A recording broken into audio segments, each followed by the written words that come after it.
Sawadee Krap, I'm JP Mestanza. It's Thursday, June 8th. Welcome to Phuket Extra, brought to you by pvcphuket.com. Police say they've apprehended a suspect believed to be the culprit in yesterday's shooting at Boat Avenue, who was picked up at the Phuket International Airport for overstaying his visa. The Kazakh national, identified as Artur Legay, was detained at the Phuket International Airport while trying to leave the country, as immigration learned he had overstayed his visa. Legay is a suspect in yesterday's shooting, though police could not confirm at press time if he indeed was the shooter. Yesterday's shooting took place near the entrance to Boat Avenue in Chengdele just before noon, as the 44-year-old victim, a Russian national named Dmitry Aleynikov, was sitting in his car. The attacker had been waiting nearby on his motorbike with his face concealed by a red crash helmet. The suspect dismounted his motorbike, walked over to the car, and fired 4 shots from a firearm into the windshield. The victim sustained gunshot wounds to his chest, right armpit, and left arm. The suspect then calmly walked back to his bike before fleeing the scene. The victim was still conscious when police and medical workers arrived before he was taken to Dalang Hospital, and there have been no updates on his condition thus far from police. Meanwhile, the suspect, Legay, who was charged with overstaying his visa, is currently in custody at Phuket Provincial Police Station. The investigation is ongoing. Stay up to date with this story at thephuket.news.com.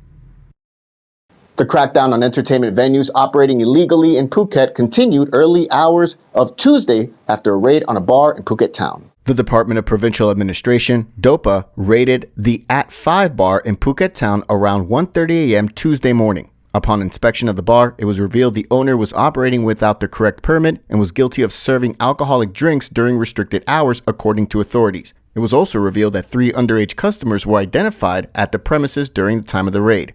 The owner of the bar was charged with 3 separate charges of operating an entertainment venue without a proper permit, selling alcohol during restricted hours, and allowing customers under 20 into the venue. He was taken to Muang Police Station and charged under the Prevention and Suppression of Torture and Enforced Disappearance Act. It was not revealed whether the underage patrons would be charged. Tuesday's raid came shortly after news that the Katu police chief and 4 other senior police officers at Katu Police Station had been temporarily transferred pending an investigation after 2 nightclubs in Katu were raided by administration officials for late trading last week and also serving alcohol to teenagers. For more, visit thephuket.news.com. 2 burglaries took place at Phuket's Old Town last Sunday, both featuring a suspect who entered the premises by descending from the ceiling, imitating a famous scene from the Mission Impossible movie. According to the police investigation, the suspect accessed the Islam Bank branch on Yawarat Road at approximately 4 a.m. on Sunday. Using an upper floor entry point, the individual descended from the ceiling using a rope. Once inside, the suspect targeted a document storage room but left without taking any valuables after triggering a security alarm. The staff of the Islam Bank branch reported the break-in to the police on Tuesday when they returned to work after a 3-day weekend and discovered that an unknown culprit had entered the premises during their absence. The same method of entry was employed in the burglary of a bakery located just next to the bank on the same night.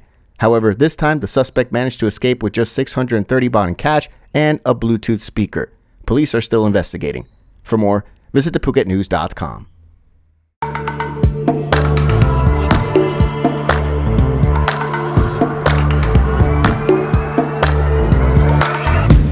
Sure that it'll be easier to clear you from my mind.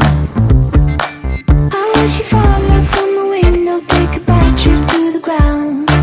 Ooh. Ain't been the pleasure, see your pressure just before you break a bone. A new road linking Phuket and Phang Nga, meant to support local tourism and cross-provincial transport, has been completed, according to an announcement by the Department of Rural Roads. The concrete 4.2-kilometer-long road has 4 driving lanes, each 3.5 meters wide, and a 2.5-meter wide hard shoulder on both sides, according to the Bangkok Post. The road has a drainage system, lampposts, and traffic signs, while its footpaths are designed to be 3.5 meters wide.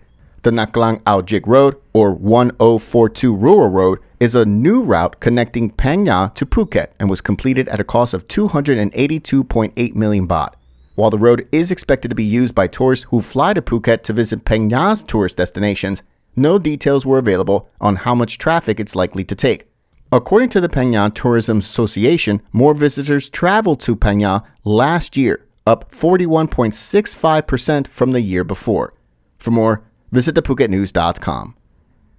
It's still uncertain whether the Election Commission of Thailand will move ahead and accept the complaint filed against the leader of the Move Forward Party and Prime Minister candidate Pita Limjaroenrat over his shares in a defunct media company.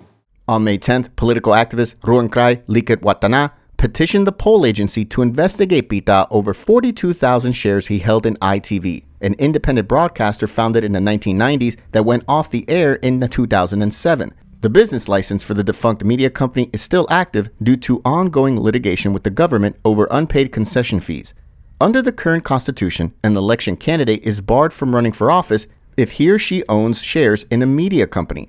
Pita had previously stated that the shares were transferred to him after his father passed away in 2006 and had been unable to sell them, but confirmation came this week that he recently transferred the shares to his relatives to mitigate any attempts to block him from potentially taking office as the next prime minister.